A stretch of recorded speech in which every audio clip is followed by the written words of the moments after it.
గురువుల అనుగ్రహంతో, అమ్మవారి కటాక్షంతో, అనుగ్రహంతో మూక పంచశతిలోని ఆర్య శతకం పూర్తి చేసుకున్నాం. ఆధార బిందు శతకం పూర్తి చేసుకుని స్తుతి శతకానికి, మూడవదైన స్తుతి శతకానికి ప్రవేశించాము. అంతా అమ్మవారి అనుగ్రహము, కృప, కటాక్షం, అంతకు మించి ఇంకా వేరే ఏది లేదు. ఆ ఆ లహరి, ధార, ప్రవాహం మన మీద ఎప్పుడూ ఇలాగే నిలిచి ఉండి మనలో ఆ జ్ఞానలహరి ఎప్పుడు కూడా, కృపాలహరి మన యందు ప్రవహిస్తూ ఉండాలి. ఆ శోభే మన యందు లక్ష్మీదేవిగా కూడా వర్ధిల్లాలి. ఇది ఈ ప్రార్థనతో మనం ఇవాళ స్తుతి శతకానికి అడుగుపెట్టాం. ఒక పుట్టిన శిశువు ఎలాగైతే ఇంకా ఏమి ఇంద్రియాలు పూర్తి చైతన్యాన్ని నింపుకో, ఆ పసి రోజుల బిడ్డ ఏమీ లేకుండానే ఏవో కొన్ని లోపల ఏవో భావాలు ఉంటాయి, వ్యక్తపరుస్తూ ఉంటాడు. ఆ బేబీ ఏది కావాలో తెలుసో తెలియకో, బేబీకి కూడా ఏమీ తెలియదు, కానీ ఏదో ఒక వ్యక్తీకరణ ఏమిటంటే ఏడుపు. ఏడుపుతోటే లోపల ఏం జరుగుతోందో బయట ఏం జరుగుతోందో కూడా తెలియని ఒక స్థితి, ఆ శిశువు స్థితి. ఆ స్థితి మనోభావంతో ఎట్లాగైతే తనలో ఏదో వచ్చిందో దానిని తెలియచేస్తూ ఉంటాడో, అంటే తెలిసి తెలియని ఒక వ్యక్తీకరణ, అది ఒక ఆర్య శతకంగా ఆయన చేశారట. అంటే భక్త శిశువు, ఓ భక్త శిశువు అన్నమాట. అర్భకంగా ఉన్నప్పుడు అలా ఆర్య శతకం చేశానని ఒక భక్ ఆ, ఒక శిశువుగా వర్ణిస్తున్నారు. తర్వాత ఆ శిశువు స్థితి కొంత పెరిగిన తర్వాత కాస్త కొంచెం గ్రహణ శక్తి, గ్రాహ్యం కొంచెం వచ్చిన తర్వాత తన చుట్టూ ఉన్న వస్తువుల యొక్క స్పర్శని అనుభవిస్తూ ఉంటుంది. అదే అమ్మ అని తెలుసుకుంటుంది. అమ్మని ఎవరు తెలుసు, లేకపోతే అమ్మ దగ్గర ఉంటే ఏడుపు మానేస్తుంది, ఇంకెవరో ఎత్తుకుంటే ఏడుస్తూ ఉంటుంది. అంటే స్పర్శతో తన చుట్టూ ఉన్న వస్తువులని టచ్ చేస్తూ ఆ స్పర్శని అనుభవిస్తూ ఆ స్పర్శతో ఒక రకమైన ఒక వ్యక్తీకరణ చేస్తూ ఉంటుంది. అలాగా పాత ఈ భక్త శిశువు ఏం చేస్తుందిట, దగ్గరగా ఉండేవి ఏమేనంటే ఇంకా కళ్ళకు కూడా ఇంకా అంత బాగా ఏం తెలియదు, ఏం కనబడుతుందో ఏమో ఏమీ అర్థం కాదు. అటువంటి స్థితిలో టచ్ చేస్తూ ఉంటే ఆ అమ్మవారి పాదాలు తగులుతాయిట. ఆ అమ్మవారి పాదాలు తగిలేటప్పటికీ ఆయనకు అందుబాటుగా ఉన్న ఆ పాదాలు ఎంతో చాలా ఒక ఊరటగా, ఆ లోపలికి ఒక శక్తిని పంపిస్తున్నట్టుగా అటువంటి ఒక భావం కలిగి ఆ పాదార వింద శతకం చేశారట. ఆ పాదార వింద అంటే ఆ స్పర్శ ఆనందాన్ని అనుభవిస్తూ ఆ పసి బాలుడు అమ్మ పాదాల స్పర్శ ఆనందాన్ని అనుభవిస్తూ ఒక్కసారి అలా పైకి చూసేప్పటికీ అమ్మ కనపడింది. అమ్మ కనపడితే పాదాల పదాల వెల్లువ, ఈ పాద స్పర్శతోటి పదముల వెల్లువ పొంగిపోయింది. అప్పుడు స్తుతి స్తోత్రం చేయడం మొదలు పెట్టారట ఆ భక్త శిశువు. అది ఇప్పుడు ఈ స్తుతి శతకంగా వచ్చింది. ఎలాగైతే అమ్మ ప్రేమ ఆ పసివాడి లోపలికి వెళితే ఆనందం వెల్లువవుతుందో, అలాగా ఈ అమ్మవారి ఆ స్పర్శ ఆనందము పాదార వింద శతకం ద్వారా ఆయనలో పదముల వెల్లువ పొంగి స్తుతి, అమ్మవారిని స్తోత్రం చేయడం ఆయన మొదలు పెట్టారట. అది ఈ స్తుతి శతకంగా మనకి చెప్పారు. ఈ స్తుతి శతకంలో మొదటి పద్యం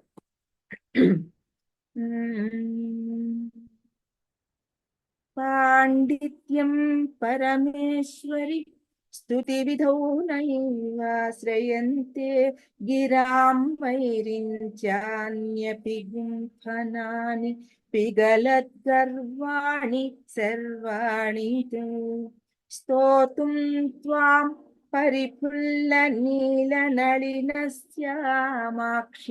కామాక్షి మాం వాచాలీకురుతే తథాపి నితరాం త్వత్పాదసేవాదరః. నీ పాద సేవాదరం తప్ప ఇంకొకటి లేదు నా చేత ఇంత మాటలు మాట్లాడిస్తోంది అంటే ఇంకేమి కాదు అని చెప్తూ, అసలు ఇలాంటి మాటలు చెప్పడం ఎవరి వల్ల కాదు, బ్రహ్మ వల్ల కూడా కాదు. కానీ అటువంటి ఆ మాటలు నేనెలా చెప్పగలుగుతున్నాను? నీ పాద సేవ, దానివల్ల వచ్చిన నాకు ఒక శక్తి. నా పాద సేవ ఎప్పుడు చేశావు అంటే, ఇప్పుడు చేశాగా 100 శ్లోకాలు నేను చూస్తున్నాగా, కనబడినాయిగా నాకు పాదాలు. ఆ పాదాలను నేను భావించాను, స్పర్శ అనుభవించాను. కాబట్టి ఆ శ్లోకాల యొక్క ఆదరణ, ఆ పాదాల యొక్క ఆదరణ వలన నాలో ఒక శక్తి, ఇప్పుడు నిన్ను చూసేందుకు నాకు ఒక నీ అనుగ్రహం కలిగింది. ఇప్పుడు ఇవన్నీ నేను చెప్పగలుగుతున్నాను అంటే ఆ శక్తి నా చేత వాగిస్తోంది. నన్ను ఒక వాగుడు కాయగా నన్ను మార్చింది. సాధారణ శతకంలో ఫస్ట్ శ్లోకంలో జల్పాకయతే అన్నారు. అది కూడా అంతే, ఏదో నా చేత వాగిస్తోందని. ఇప్పుడు వాచాలి కురితే అంటే నన్ను ఇన్ని మాటలు మాట్లాడడానికి ఒక సాహసం నా చేత చేయిస్తోంది నీ పాద సేవ అని చెప్తున్నారు. ప్రతిపదార్థం తెలుసుకుంటే, పరమేశ్వరి ఓ పరమైశ్వర్యము కలదాన్న, ఓ పరమేశ్వరి. శర్వాణి, శర్వుని పత్రి. శర్వుడు లయ ప్రధానంగా ఉన్న శివుడి ఆ రూపానికి పేరు శర్వుడు. ఆ శర్వుని పత్ని శర్వాణి. అన్ని మనకి సంబోధనలు, నేను ఎప్పుడు చెప్పినట్టు ప్రతి సంబోధనకి పద్యానికి ఒక అర్థం ఉంటుంది, ఒక కనెక్షన్ ఉంటుంది. కనెక్షన్ని మనం పట్టుకోవాలి. తర్వాత తే, నీ యొక్క పరిఫుల్ల బాగుగా వికసించిన నీలమైన నళిన కలువ పువ్వుల వల్లే శ్యామాక్షి, నల్లని కనులు కలిగిన దానా కామాక్షి.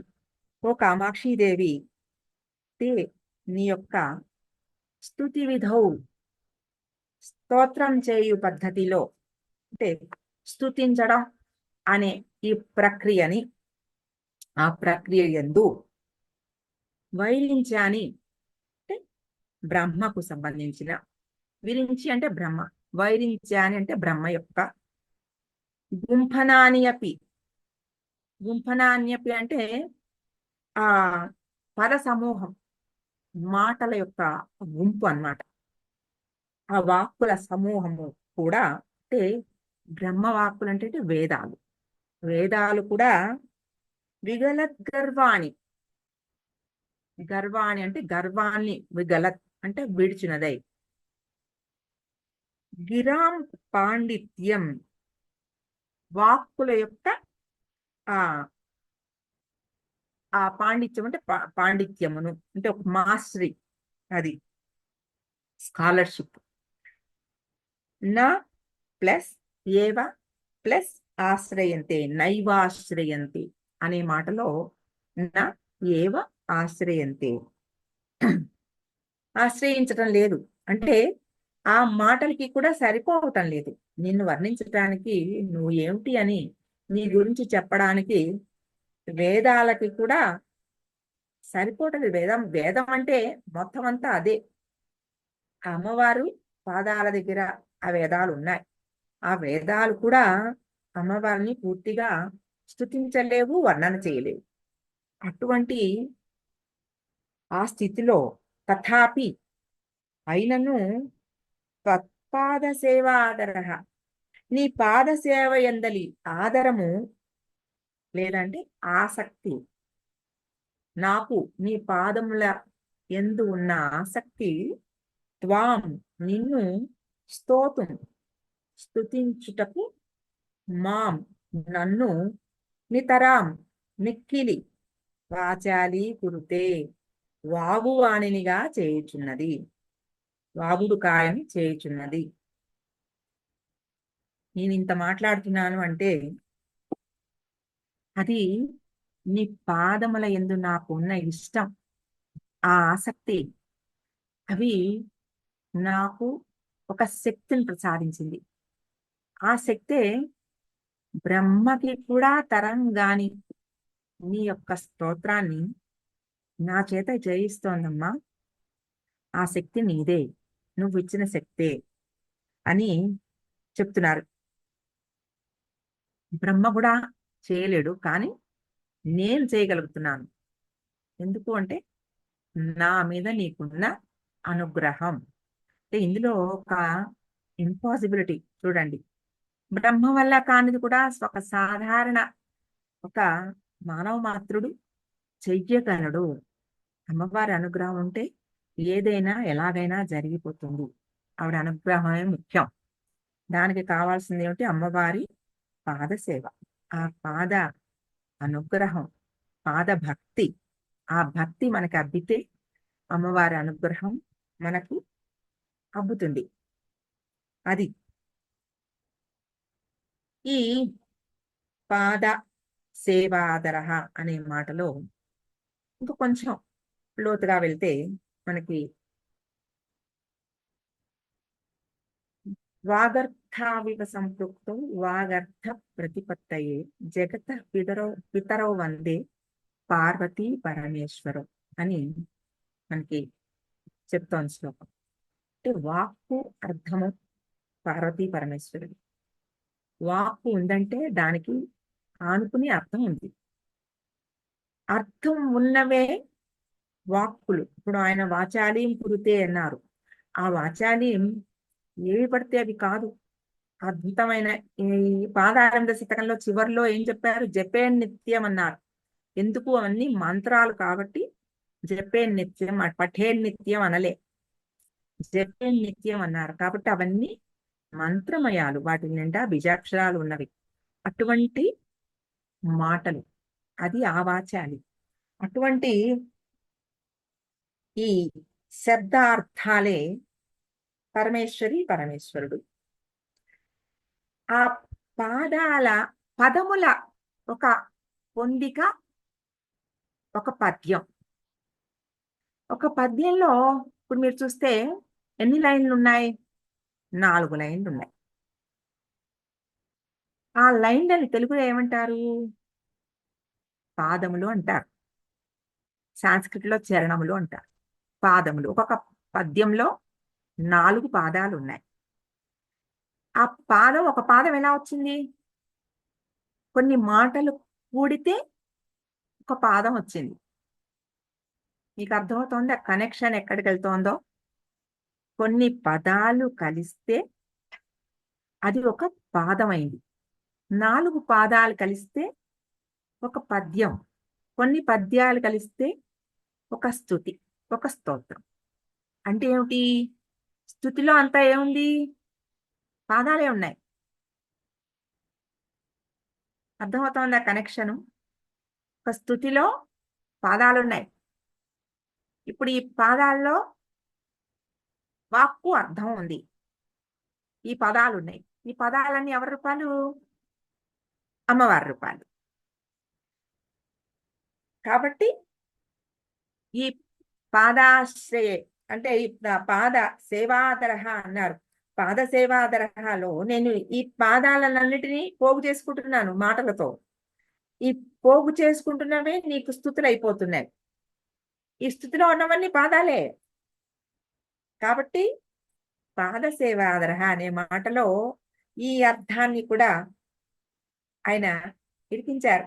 అంటే మనకి ఎంత అర్థం ప్రయత్నం చేస్తే ఎంత అర్థం లోపల ఉన్నాయన్నమాట.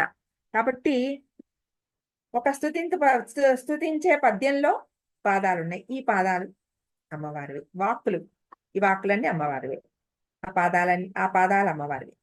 కాబట్టి అటువంటి ఆ పాదాలను వర్ణించాను కాబట్టి, నేనంతా ఆశ్రయించాను కాబట్టి, నాకు ఈ స్తోత్రం చేసేందుకు అర్హత వచ్చింది.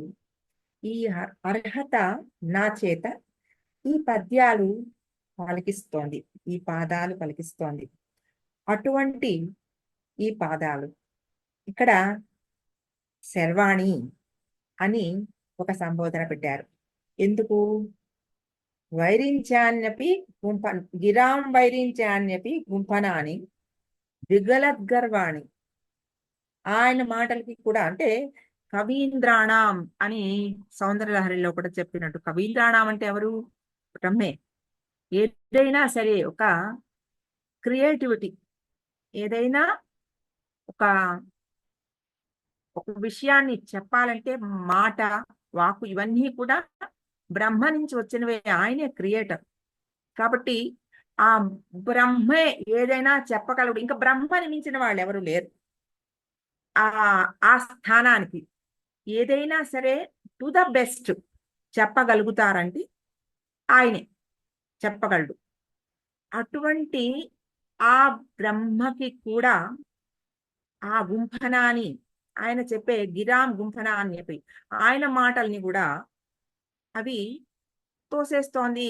అంటే సరిపోవటం లేదు. సరిపోకపోతే ఏమనిపిస్తుంది? బా, ఇంత నేను చెప్పలేకపోతున్నాను, అయినా రావటం లేదు నాకు అంటే ఒక గర్వంతో నేను చెయ్యగలను అనుకుని వెళ్ళి అక్కడికి వెళ్ళిన తర్వాత ఆ అంటే ఇలాగా అలాగా అని మాటలకి తడువుకుంటున్నారు అనుకోండి, అప్పుడు అక్కడ వాళ్ళ పరిస్థితి ఏంటి?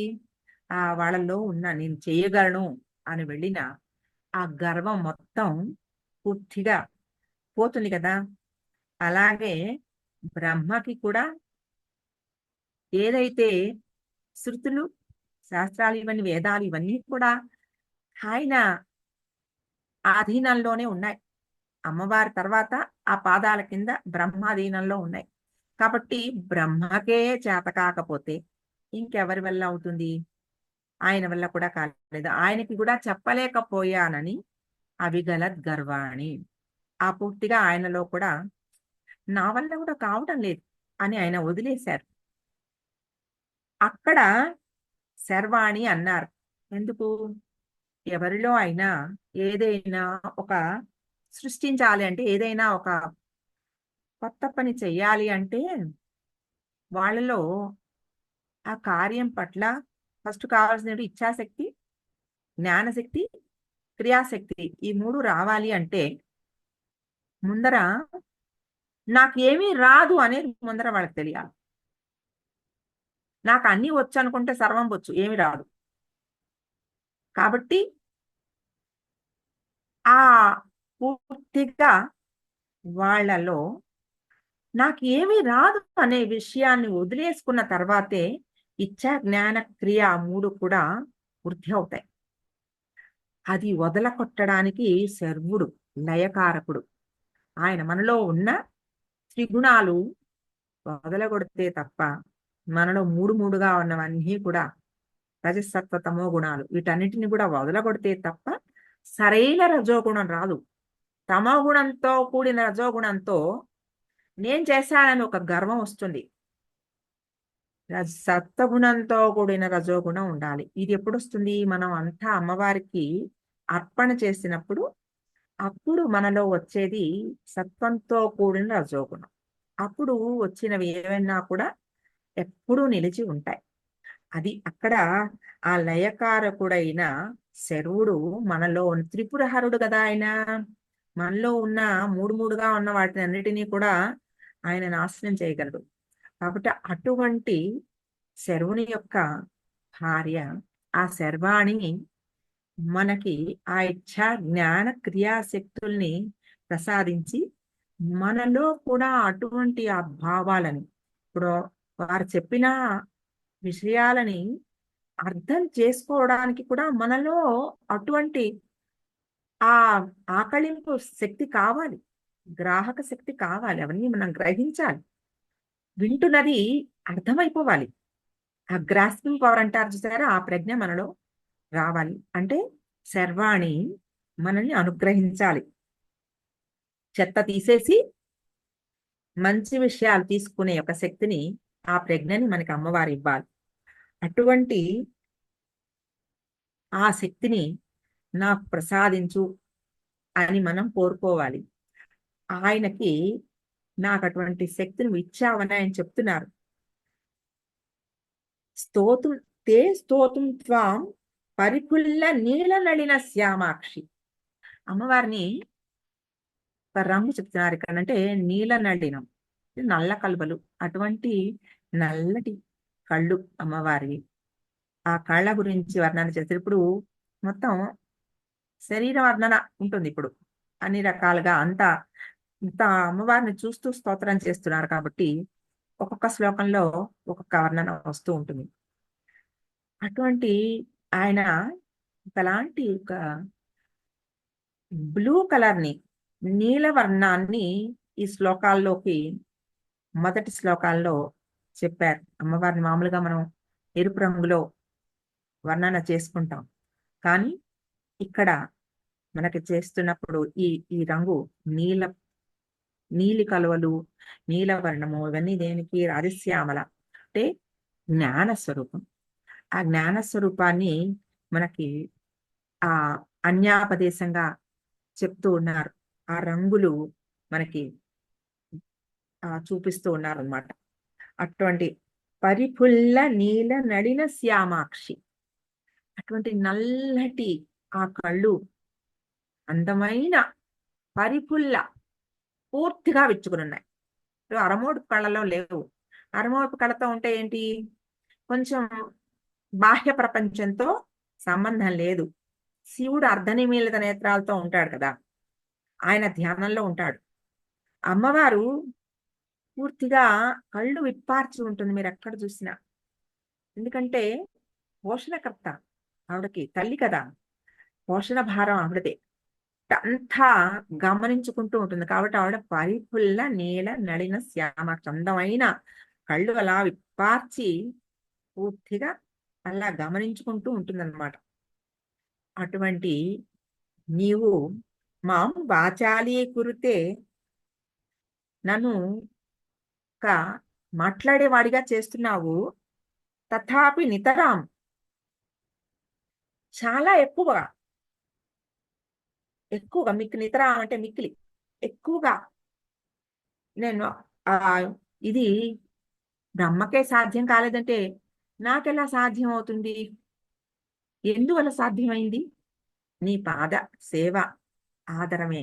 నేను నీ పాద సేవ చేసినందువల్ల నువ్వు నాకు ఇచ్చిన ఒక ఆదరం, దాని వలన నాలో కలిగిన ఈ ప్రజ్ఞ, ఈ స్తుతి శతకాన్ని చేసేందుకు నన్ను ఇనిషియేట్ చేసింది, పురికొల్పింది. కాబట్టి నేను ఈ స్తోత్రం నిన్ను చేయడానికి మొదలు పెడుతున్నానమ్మా అని ఇందులో చెప్పారు.